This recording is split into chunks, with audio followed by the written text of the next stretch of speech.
So in Battle Analysis last week, we discussed the Battle of Kyros, which saw the Republic coming face-to-face with the Zygerrians being backed up by the Confederacy of Independent Systems. And this kicked off a much larger Republic campaign against the Zygerrians and generally slavery in the Outer Rim. So I figured today we could talk a little bit about what this campaign looked like and how it really manifested, and most notably what the Republic could spare for this effort, seeing their ongoing war with the CIS.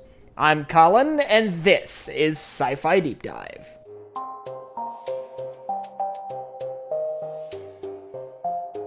Remember, if you enjoyed this video, to head down below and hit that subscribe button. So, as many of us know, the Zygerrians were the head of an ancient, massive slave empire that fell with the rise of the Republic and the introduction of the Jedi.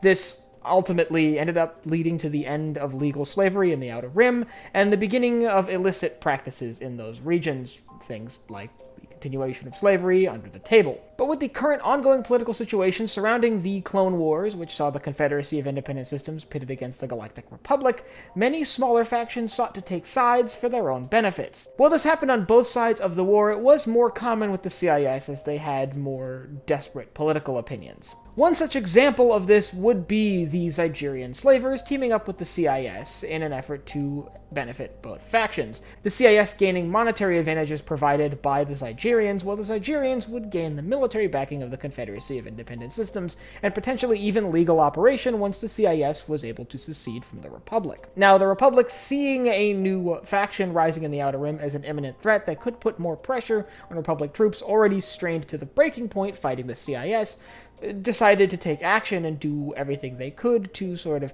nip the Zygerrian problem in the bud before it became a much larger issue.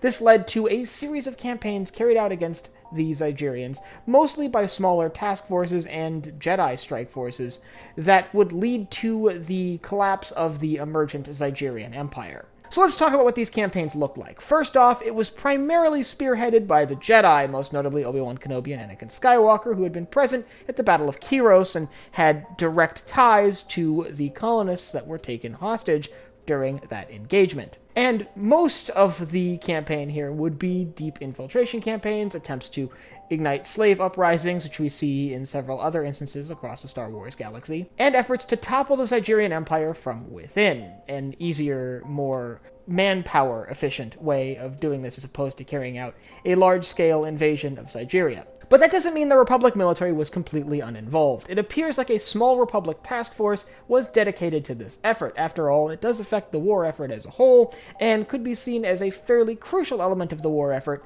as the entry of another faction on the side of the CIS would be a problem for the Republic. For example, we see very briefly during the Battle of Kadavo, Republic forces taking part in a raid on a Zygerrian slave processing facility. Now, these Republic forces aren't a massive invasion force, but instead a single Venator with its escort fleet and a handful of strike craft carrying out precision strikes and special forces raids, as opposed to a massive ground invasion. But I believe that this really characterizes the Republic campaign against organizations like the Zygerrians, where they would roll in, strike with sort of airstrikes and special forces raids, or deep infiltration raids carried out by the Jedi, and not really engage in large major battles. However, it's irrelevant because the result of these raids was what the Republic intended, the Zygerrian slave empire coming to collapse, and then being able to focus their efforts back on the ongoing separatist issue surrounding the war with the Confederacy of Independent Systems. Now, this campaign could have been much longer, larger, and more drawn out had the Republic not acted so quickly.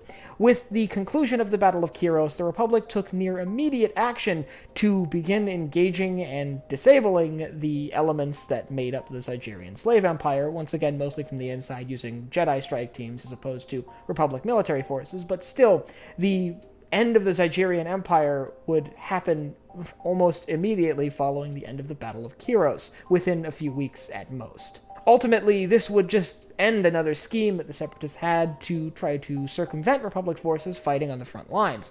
These schemes include things like attacking Camino, or siding with independent factions like the Zygerrian Slavers, and they would carry out a wide variety of schemes like this all throughout the war.